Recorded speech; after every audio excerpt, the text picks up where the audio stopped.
안녕하세요. 이번에는 저희가 현업 데이터 분석, 데이터 어널리틱스를 들어가면서 필요하게 되는 통계적인 검정 방법에 대해서 공부해 보겠습니다. 신뢰 구간은 데이터 분석에서 매우 중요한 의미입니다.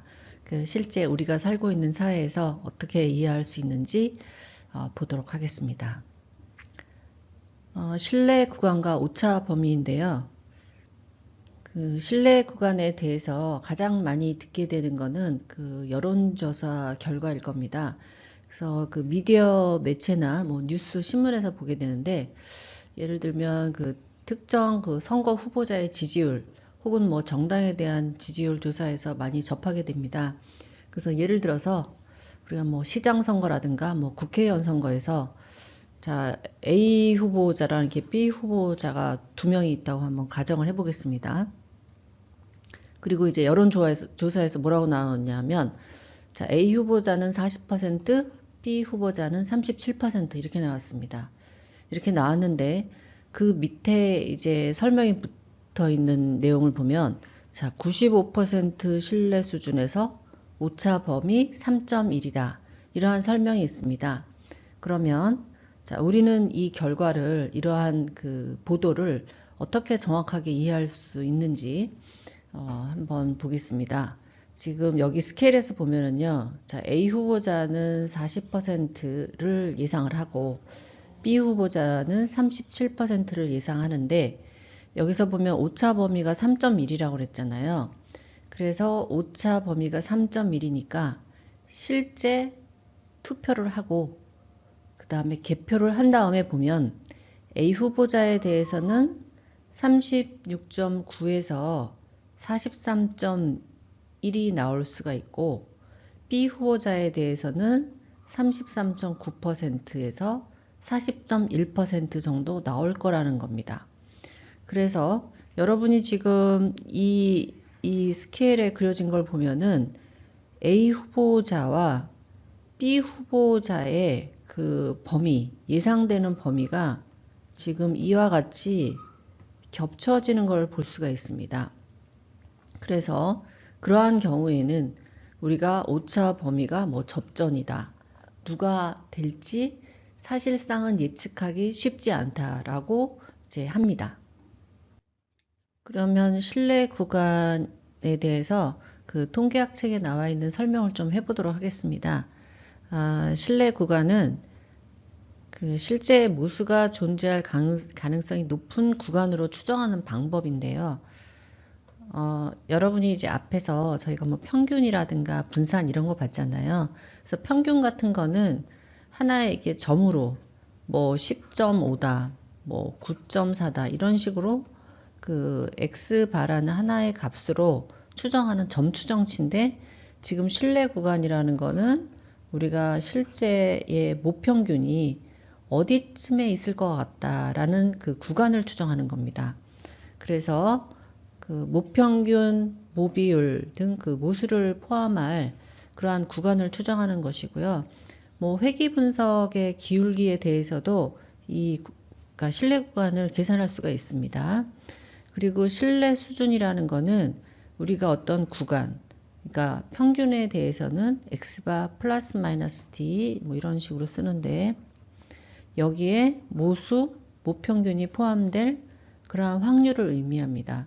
예를 들어서 95% 신뢰 구간이라고 한다면, 자, 이러한 구간에 95%의 확률로 실제의 모평균이 포함될 것이다. 이렇게 해석할 수가 있습니다. 그래서 일반적으로는 저희가 100 곱하기 1-알파%로 나타냅니다. 그래서 95% 신뢰 구간 이런 표현을 많이 쓰죠. 그래서 그림으로 보면은 우리가 항상 모집단을 갖고 있죠. 그래서 모집단을 갖고 있지만 모집단 전체를 조사할 수 없기 때문에 이제 표본을 추출하는 거고, 이 표본을 통해서 우리가 표본 평균이라든가 표본 비율 이런 거를 통해서 이제 신뢰 구간 혹은 점 추정치 이런 거를 추정하는 것입니다. 그래서 여기서 이제 95% 신뢰 구간에 대해서 좀 더 정확하게 설명을 해보면 다음과 같습니다. 자, 95% 신뢰 구간의 의미는 여러분이 100번의 그 샘플링을 통해서 표본을 얻을 수가 있잖아요. 이제 모집단에서 100번의 샘플링을 통해서 얻은 평균과 편차로 계산한 100개의 신뢰 구간이 있다고 한다면 그 중에 5개는 실제 그 모수, 뭐 평균이라고 한다면 모평균이 되겠죠. 실제 평균을 포함하지 않을 것이다. 즉 무슨 얘기냐면 한 5%의 오류 확률은 있을 것이다. 그러한 의미입니다. 그래서 그림을 한번 보시면 만약에 우리가 갖고 있는 모집단의 평균이 0이라고 한다면 우리가 어떤 굉장히 많은 그 모집단에서 표본을 추출해서 계산을 했을 때 그 표본에서 계산된 이 신뢰 구간 안에 실제 모평균 혹은 실제의 어떤 뭐 후보자에 대한 지지율 이런 게 포함되지 않을 확률이 5%로 통제를 하면서 우리가 계산하는 값이 95% 신뢰 구간이다. 이렇게 표현을 하는 겁니다. 그래서 그림 보시면 지금 100개거든요. 자, 이 100개 중에서 지금 빨간 거 이 5개는 이 뮤가 0인 여기 0을 포함하고 있지 않은 그러한 신뢰 구간이 나올 수도 있다는 거죠.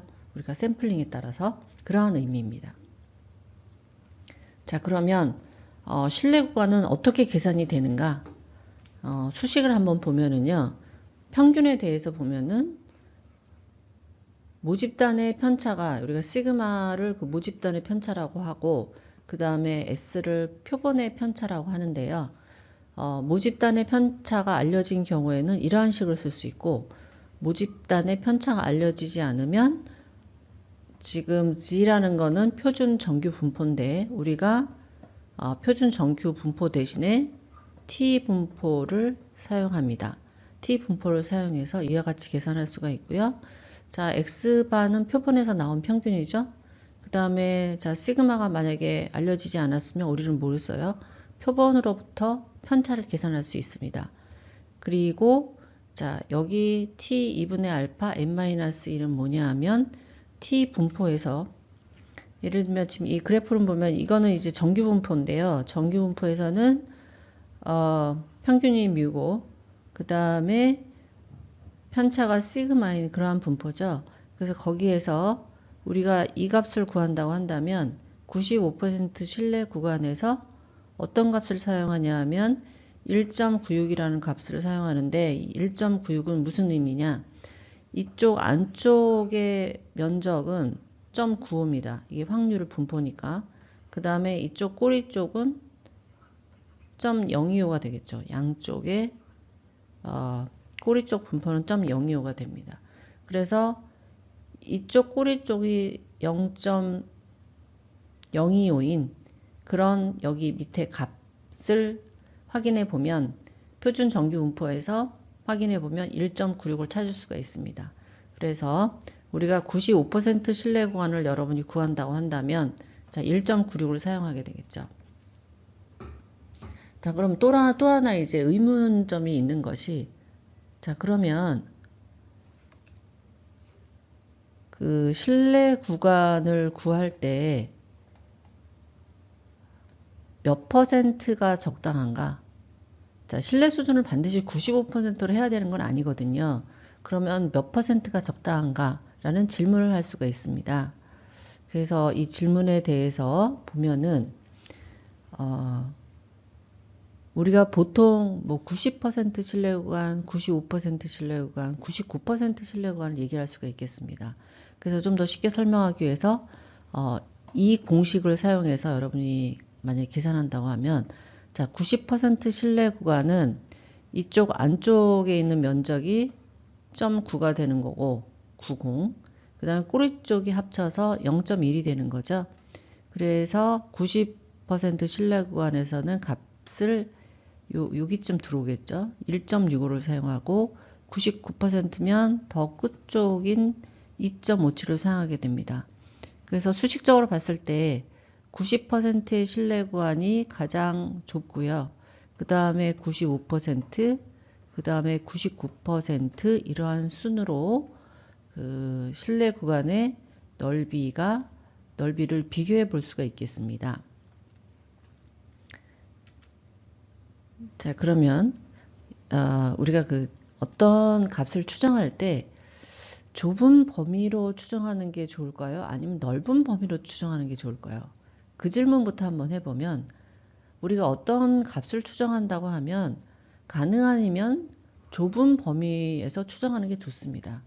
그러니까 여기 아니면 여기 아니면 여기 있는 거고, 넓은 범위로 가면 여기도 있을 수 있고 여기도 있을 수 있고 실제의 모습값이 자 이렇게 다양하게 있기 때문에 어떤 우리가 정확도라는 걸 생각할 때는 구간이 좁을수록 좋다고 말을 할 수가 있습니다. 다음 페이지 한번 보겠습니다. 자, 그러면 90%, 95%, 99% 신뢰 구간을 비교해 보면 자, 여론조사에서 대부분 여론조사에서 왜 95%를 사용할까? 그 이유는 무엇일까요? 제가 앞에 설명했지만 자, 90% 신뢰 구간이 가장 좁고 그 다음이고 그 다음입니다. 그래서 만약에 그 후보자에 대한 지지율 혹은 정당에 대한 지지율을 조사할 때 자, 후보자에 대한 지지율을 한번 더 얘기를 해볼게요. 자, 오차 범위 혹은 우리가 허용 오차라고 얘기를 하는데 만약에 오차 범위를 여기서는 3.1로 했는데 자, 5%를 한번 준다고 생각해 봅시다.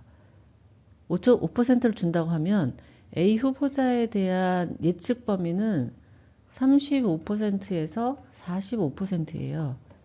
자, 이렇게 예측을 하면 이거는 선거에 대한 여론조사 예측으로서의 별 의미가 없습니다. 뭐 A라는 후보자가 이 정도 득표할 그거라는 거는 여론조사 하지 않고 그냥 직관적으로도 그냥 보통 사람으로도 이렇게 얘기할 수가 있는 거거든요. 그래서 그 대부분의 여론조사에서 그 오차 범위 혹은 허용 오차를 그 3% 내외로 잡는 거는 자, 이러한 이유 때문입니다. 이러한 이유 때문이고요. 그래서 허용 오차를 그러니까 신뢰 구간에서 허용 오차를 일정 수준으로 정하면은 그에 따라서 표본 크기가 결정이 됩니다. 그래서 지금 그 모평균에 대한 이 수식을 보면은 자, 이 부분을 어떤 C라는 그 컨스턴트 허용 오차로 픽스를 시키면 정해 놓으면 그 표본에 대한 그러니까 모집단에 대한 편차가 주어졌을 때 그 다음에 결정되는 거는 자, 표본 사이즈라는 거죠. 그래서 그 허용 오차를 줄이려면 이제 표본을 좀 더 많이 모으면 그 되는 거라고 할 수 있겠습니다. 그래서 여러분이 그 실험 및 조사 설계를 할 때 이 신뢰 구간을 줄이는 거는 매우 중요하고요. 또 신뢰 구간에서 중요한 그 팩터 요인이라고 한다면 그 표본에 대한 편차 하고 그 다음에 이제 그 표본의 사이즈가 되겠죠. 그래서 그 허용 오차 및 신뢰 수준을 고려해서 그 정확한 분석이 가능하도록 설계하는 것이 필요합니다.